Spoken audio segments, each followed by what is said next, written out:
October 2 விடுதலை சிறுத்தைகள் கட்சி வந்துட்டு ஒரு மாநாடு அறிவிக்கிறாங்க. அதில் வந்துட்டு அதிமுகவுக்கு அழைப்பு விடுக்கப்படுது அப்படிங்கிற மாதிரியான ஒரு விஷயத்தை கேள்விப்படும் போது திமுக கூட்டணியில் இருக்கிறாங்க.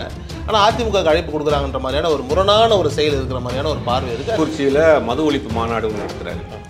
ஒரு பொதுவாக பார்த்தீங்கன்னா கள்ளக்குறிச்சி சமயத்தில் ஒரு பெரிய ஒரு கள்ளச்சாராய மரணம் நடந்தது. அதை தொடர்ந்து போன வருஷம் மரக்காணத்தில் நடந்தது. ஆனால் திருமாவளவன் அவர்களை பொறுத்த வரைக்கும் அவர் டிஎம்கே மேலே மிகப்பெரிய ஒரு அதிருப்தியில் இருக்கிறார். அப்போ பாமக பாஜக இல்லாதாங்கன்னா அதிமுக பாமக பாஜக இல்லையே அப்படிங்கிறது பார்க்கணும். இந்த ரெண்டு விஷயத்து என்னன்னா, ஒன்று இந்த பக்கம் வந்து கொள்கை ரீதியாக ஒத்துப்போகக்கூடிய விஷயங்கள். இன்னைக்கு திமுக வந்து கடந்த 2019 தேர்தலாக இருக்கட்டும், 2021 சட்டமன்ற தேர்தலாக இருக்கட்டும், 2024 தேர்தலாக இருக்கட்டும், இந்த 3 தேர்தலிலையும் திமுக கூட்டணியில் விடுதலை சிறுத்தைகள் கட்சி முக்கிய பங்காற்றிவிடும். அதிமுகவில் 1000 பிரிவுகள் இருக்கு. எடப்பாடி பழனிசாமியில் அதிமுக சொன்னாலும் கூட அந்த பக்கம் டிடிவி தனியாக அதிமுக ஓட்ட தான் பிரிக்கிறாரு, ஓபிஎஸ் தனியாக அதிமுக ஓட்ட தான் பிரிக்கிறாரு. அப்படிங்கும்போது அதிமுகவில் இத்தனை பிரிவுகள், இத்தனை குழப்பங்கள் இருக்கப்ப விடுதலை திருமாவளவன் மாதிரி ஒரு தொலைநோக்கு பார்வை உள்ள ஒரு அரசியல்வாதி தமிழ்நாட்டில் என்னுடைய பெர்சனல் விஷயம் அவர் மாதிரி யாரும் இல்லைன்னு நினைக்கிறேன். சிவகங்கையில் கூட வந்துட்டு உதயநிதியிட்ட கேட்குறாங்க, இந்த மாதிரி வந்துட்டு அழைப்பு கொடுத்துருக்கு ஏடிஎம்கே அப்படின்னு சொல்லி கேட்கும்போது வந்துட்டு யார் யார் போகிறாங்களோ போட்டோம், யார் அழைச்சா போட்டோம் அப்படின்ற மாதிரி ஒரு மேலோட்டமாக ஒரு பதில் சொல்லிட்டு இந்த கூட்டணி எப்படியா உடைக்கணும்னு பிஜேபி மிகப்பெரிய அளவில் கங்கணம் கட்டி கொண்டு வேலை பார்த்துட்டு இருக்கு. அது குறிப்பாக திருமாவளவன் அவர்களை இந்த கூட்டணியிலிருந்து வெளியேற்றணுங்கிறதுல பிஜேபி முக்கிய அஜெண்டாவே வச்சு பேசிட்டு இருக்காங்க. அதுக்காக பல்வேறு குற்றச்சாட்டுகளை திருமாவளவன் மீது பேசுறாங்க. வேங்கை வேலுக்கு ஏன் பேசல, அதுக்கு ஏன் பேசல, இதுக்கு ஏன் பேசலன்னு பேசுறாங்க.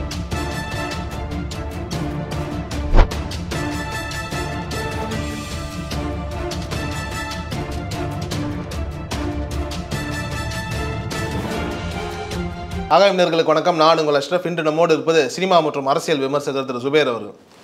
வணக்கம். அக்டோபர் 2 விடுதலை சிறுத்தைகள் கட்சி வந்துட்டு ஒரு மாநாடு அறிவிக்கிறாங்க. அதில் வந்துட்டு அதிமுகவுக்கு அழைப்பு விடுக்கப்படுது அப்படிங்கிற மாதிரியான ஒரு விஷயத்தை கேள்விப்படும் போது திமுக கூட்டணியில் இருக்கிறாங்க. ஆனால் அதிமுகவுக்கு அழைப்பு கொடுக்குறாங்கன்ற மாதிரியான ஒரு முரணான ஒரு செயல் இருக்கிற மாதிரியான ஒரு பார்வை இருக்குது. அது லைட்டாக வந்துட்டு டிஎம்கே கேம்ப்லேயே ஒரு சலசலப்பு ஏற்படுத்துகிற மாதிரியான ஒரு விஷயத்தை சொல்கிறாங்களே சார், உண்மையிலே என்ன பின்னணி, இந்த அழைப்புக்கான ஒரு காரணம் என்ன? இல்லை, கள்ளக்குறிச்சியில் மது ஒழிப்பு மாநாடு நடத்துகிறாரு. பொதுவாக பார்த்தீங்கன்னா கள்ளக்குறிச்சி சமயத்தில் ஒரு பெரிய ஒரு கள்ளச்சாராய மரணம் நடந்தது. அதை தொடர்ந்து போன வருஷம் மரக்காணத்தில் நடந்தது. அந்த பகுதியில் இந்த கள்ளச்சாராய புழக்கங்கள், கள்ளச்சாராய மரணங்கள் அதிகமாக நடக்கிறதுனால அந்த பகுதியில் ஒரு மது ஒழிப்பு மாநாடு நடத்துகிறோம். விடுதலை சிறுத்தைகள் கட்சி சார்பாக மாநாடு நடத்துகிறார். அது பத்திரிகையாளர் சந்திப்பு நடக்குது. அந்த பத்திரிகையாளர் சந்திப்பில் இப்போ கேட்குறாங்க, நீங்கள் யார் யாருக்கும் அழைப்பு விட்டுருப்பீங்க அப்படின்னா எல்லாரும் இந்த பொதுவாக இந்த மதுவை எதிர்க்கக்கூடிய எல்லாரும் இந்த மாநாடு கலந்துக்கலாம். சாதியை வைத்து அரசியல் செய்யக்கூடியவர்கள், மதத்தை வைத்து அரசியல் செய்யக்கூடிய இந்த 2 பேரை தவிர மற்ற யார் வேணாலும் இந்த மாநாட்டில் கலந்துக்கலாம். அப்போ அதிமுக வந்தா அப்படின்னு ஒரு கொஸ்டின் கேட்குறாரு. அதிமுக வந்தாலும் இதில் கலந்துக்கலாம் அப்படின்னா அவர் சொன்னார். உடனே அதை வந்து கூட்டணியில் வந்து ஒரு சலசலப்பு, கூட்டணியிலேருந்து வெளியில் போயிடுவார் அப்படிங்கிற மாதிரியான நிறைய ஒரு செய்திகள் பரவிட்டு இருந்துச்சு. இன்றைக்கி கூட அது சம்மந்தமாக பத்திரிகையாளர் சந்திப்பு நடந்தார். அதில் ரொம்ப தெளிவாக சொல்லியிருக்கிறார். கூட்டணிங்கிறது வேற, மது ஒழிப்பு மாநாடுங்கிறது வந்து மது ஒழிப்பை எதிர்க்கிறதுங்கிற விஷயம் வேறு. இது ஒரு பொதுவான ஒரு பிரச்சனை. இன்றைக்கி நாட்டில் மதுவால் இன்றைக்கி கூட இளைஞர்கள், மாணவர்கள் பெரிய அளவில் பாதிக்கப்பட்டு கொண்டிருக்காங்க, சீரழிச்சு கொண்டிருக்காங்க. இந்த மதுவை முற்றிலுமாக ஒழிக்கணும் அப்படிங்கிறது தான் எங்களுடைய நோக்கம். அதுக்கு தான் திமுக தேர்தல் அறிக்கையிலையும் கூட மதுவை நாங்கள் ஒழிப்போம், படிப்படியாக குறைப்போங்கிற ஒரு தேர்தல் அறிக்கையில் கொடுத்துருக்காங்க. அதைத்தான் நாங்கள் வலியுறுத்துகிறோம். பட் கூட்டணிங்கிறது வேறு, இது வேறு அப்படிங்கிறத இன்றைக்கி நடந்த பத்திரிகையாளர் சந்திப்பிலே ரொம்ப தெளிவாக சொல்லியிருக்கிறாரு. ஏன் இந்த நேரத்தில் நீங்கள் வந்து மாநாடு நடத்தணும், இவ்வளோ நாள் நீங்கள் பேசாமல் இருந்துட்டு அப்படின்னா, இப்போ சில இலக்குகளை வைத்து மது விற்பனையை அதிகரிக்கிறதுக்கு தமிழ்நாடு அரசாங்கம் முயற்சி செஞ்சுக்கிட்டு இருக்குது. பார்களை நவீனப்படுத்துறது, வெளிநாட்டு சரக்குகளை கொண்டு வைக்கிறது. அப்போ இதை வந்து படிப்படியாக குறைக்கிறதுக்கு பதிலாக படிப்படியாக கூட்டிகிட்டு போகிறாங்க. இது ஒரு நெருடான விஷயம். மதுவை முற்றிலுமாக ஒழிக்க முடியாது, ஆனால் படிப்படியாக குறைச்சிட்டு கடைசியில் வந்து முழுவதுமாக கொண்டு வரலாம். இதுதான் ரியாலிட்டி, இதுதான் யதார்த்தம், இதுதான் எங்களுக்கும் தெரியும். அதைத்தான் நாங்கள் வலியுறுத்துகிறோம். மது ஒழிப்பு மாநாடு போட்டு மதுவுக்கு எதிரான பிரச்சாரத்தை நாங்கள் எடுக்க போகிறோம். ஆளும் கட்சியாக இருக்கக்கூடிய திமுக வந்து அந்த மது ஒழிப்புங்கிறதுல முன்னெடுக்கணும். முதல்ல ஃபஸ்ட்டு ஸ்டெப் எடுத்து வைங்க. படிப்படியாக மதுவை வந்து கடைகளை குறைக்கணும், நேரத்தை குறைக்கணும், அப்புறம் தான் முற்றிலுமாக ஒழிக்க முடியும் அப்படிங்கிறது ரொம்ப யதார்த்தமாக தெளிவாக சொல்லிட்டாரு. கூட்டணிங்கிறது வேற, இந்த பிரச்சனை இது ஒரு சமூக பிரச்சனை, ஒரு பொது பிரச்சனை. இந்த பிரச்சனைக்கு யார் வேண்டாலும் குரல் கொடுக்கலாம். அதாவது மத சாதி ரீதியாக அரசியல் செய்யக்கூடியவர்கள், ஓப்பனாக சொல்லணும்னா பாஜக, பாமக இந்த 2 பேரை தவிர யார் வேண்டாலும் இந்த மது ஒழிப்பு மாநாட்டில் கலந்துக்கலாம், பேசலாம், எங்களோடு கை கோர்க்கலாம். இது ஒரு பொது பிரச்சனை, ஒரு சமுதாய பிரச்சனை. இன்றைக்கி இளைஞர்கள், மாணவர்கள் மத்தியில் பெரிய அளவில் இது ஒரு பிரச்சனை ஓடிட்டு இருக்கு. இதை நாங்கள் கையில் எடுத்து இந்த விஷயத்தை நாங்கள் எடுக்கிறோம். இதில் எல்லாருமே வந்து அரசியல் சார்பு இல்லாமல் வரணும். இதில் அரசியலை சேர்க்கிறது இதனுடைய தூய்மை போயிடும் அப்படிங்கிறார். ரொம்ப தெளிவாக சொல்கிறார். இதில் வந்து அரசியலை சேர்த்தாலோ இதுக்கு ஒரு அரசியல் காரணம் சொன்னாலோ நாங்கள் எடுத்திருக்கக்கூடிய இந்த விஷயத்தினுடைய தூய்மை போயிடும், இதனுடைய ஒரிஜினாலிட்டி போயிடும். அதனால் இது ஒரு காமனான ஒரு பொது பிரச்சனைக்கு அனைவரும் கைகோர்க்க வேண்டும் அப்படின்னு சொல்லியிருக்காரு. இதேபோல் 2009 அவர் திமுக கூட்டணியில் இருக்கிறப்ப திமுக அப்போ தமிழ்நாட்டில் ஆட்சியில் இருக்குது. அப்போ இலங்கை தமிழர் பிரச்சனை பெரிய உச்சக்கட்ட போர் நடந்துகிட்டு இருக்கப்ப தொடர் உண்ணாவிரதம் இருக்கிறாரு. அன்னைக்கு திமுக கூட்டணியில் இருந்தாலும் கூட அந்த உண்ணாவிரதத்துக்கு அதிமுகவுக்கு அழைப்பு விடுறாரு, பாமகவுக்கும் அழைப்பு விடுறாரு, மற்ற கட்சிகளுக்கும் அழைப்பு விடுறாரு. இவர் கூட்டணியில் இருந்தாலும் அந்த பிரச்சனையில் அவர் எடுத்து போனார். அது இல்லாமல் ஈழத்தமிழர்களுக்காக ஒரு அமைப்புகள் உருவாக்குனாங்க. அந்த அமைப்புலையும் பங்கெடுத்துட்டு அதில் வந்து திமுக எல்லாம் மற்ற கட்சிகள் இருந்து திமுகவும் இருந்துச்சு. அப்போ அது மாதிரி ஒரு பொது பிரச்சனை. இந்த பொது பிரச்சனையில் எல்லாரும் கலந்துக்கணும், எல்லாரும் முன்னெடுக்கணும், எல்லோரும் இதை பற்றி பேசணும், எல்லோரும் வாங்க அப்படின்னு தான் சொல்கிறார். இதுக்கும் கூட்டணிக்கும் சம்மந்தம் இல்லை. கூட்டணிங்கிறது 2021 நடக்கக்கூடிய 26 நடக்கக்கூடிய தேர்தல், அது அப்புறம் பார்க்கலாம் அப்படிங்கிற மாதிரி சொல்லியிருக்காரு.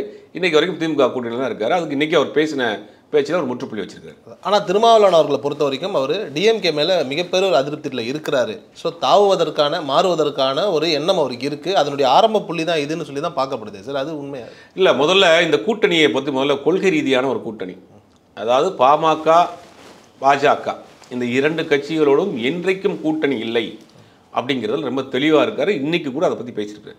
அப்போ பாமக பாஜக இல்லாத ஒரு அணி இவர் இருப்பாங்க.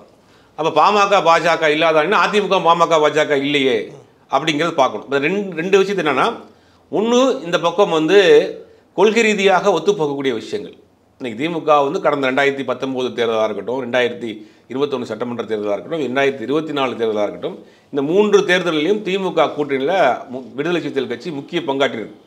அது மறக்க முடியாது. 2019 நாடாளுமன்ற தேர்தலில் மிகப்பெரிய வெற்றியை கொடுத்துருக்கு. 2021 சட்டமன்ற தேர்தலில் ஆட்சி அமைச்சிருக்கிறாங்க. 2024 40க்கு 40 வாங்கியிருக்காங்க. அப்படின்னா இது ஒரு கொள்கை ரீதியான ஒரு கூட்டணி, மக்கள் ஏற்றுக்கொண்ட ஒரு கூட்டணி, இது ஒரு சக்ஸஸ்ஃபுல்லான ஒரு கூட்டணிங்கிறது வெட்ட வெளிச்சமாக தெரியுது.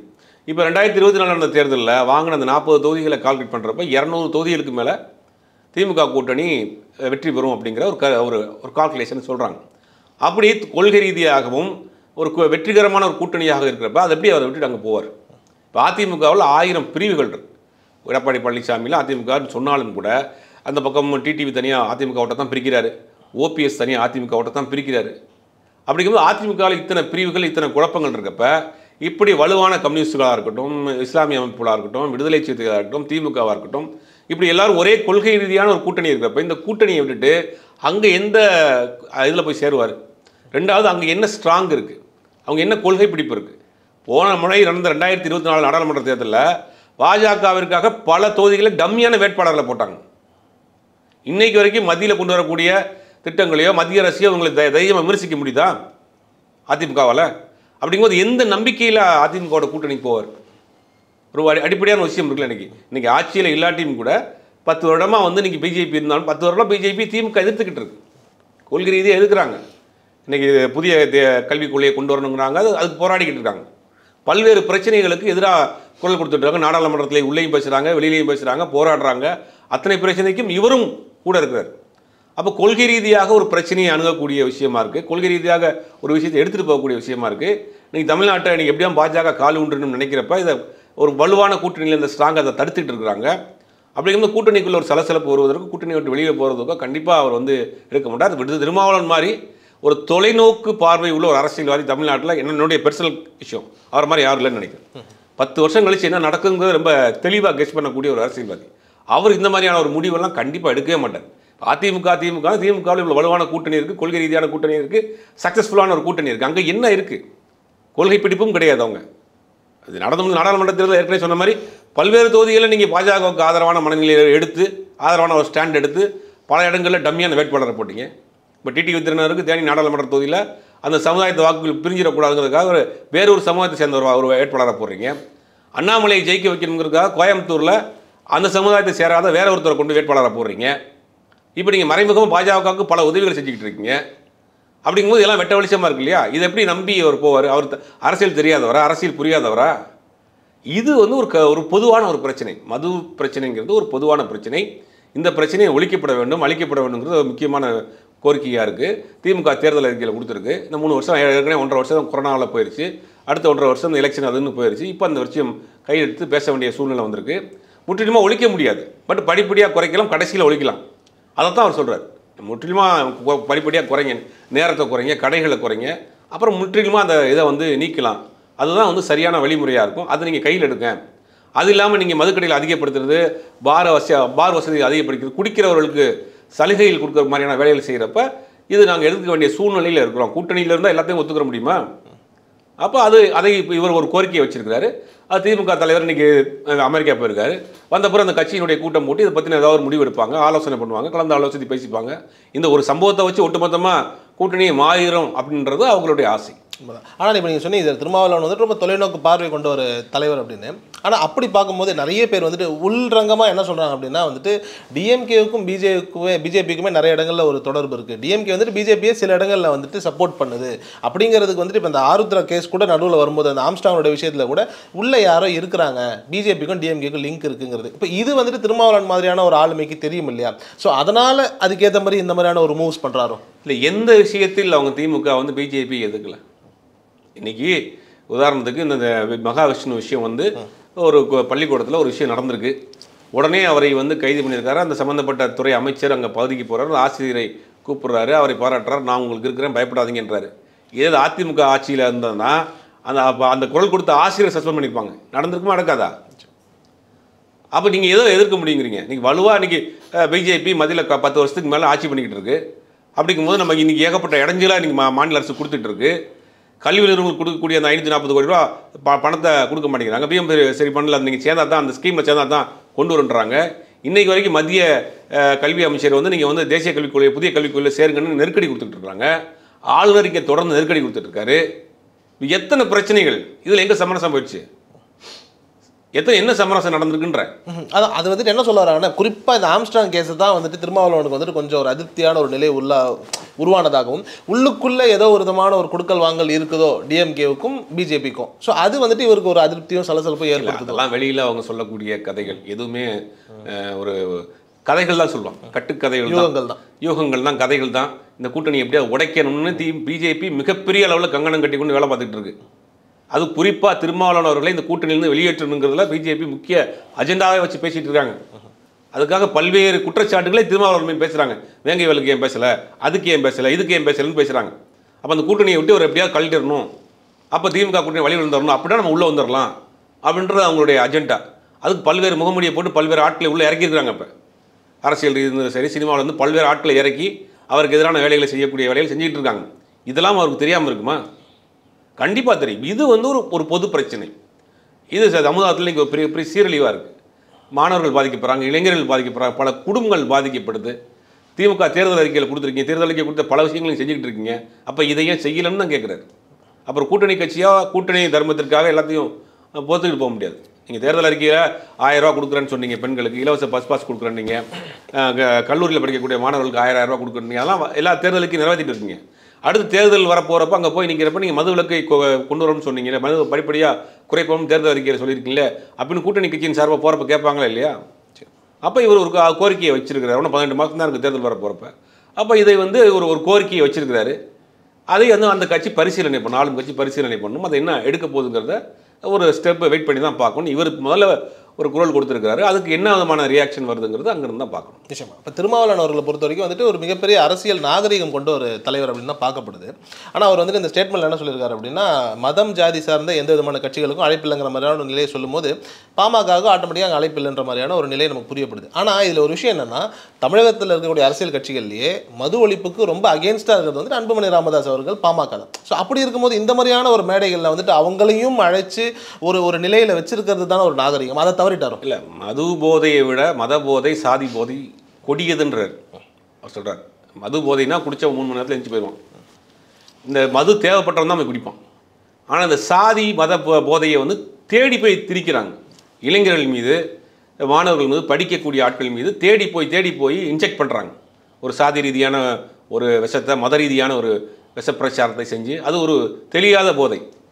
அதை செய்யக்கூடிய அது சம்மந்தமான இயக்கங்கள் மீது நாங்கள் என்றைக்கு வேணாம், எந்த காம்ப்ரமைஸும் வேணாங்கிறார். இதில் என்ன தவறு இருக்குது?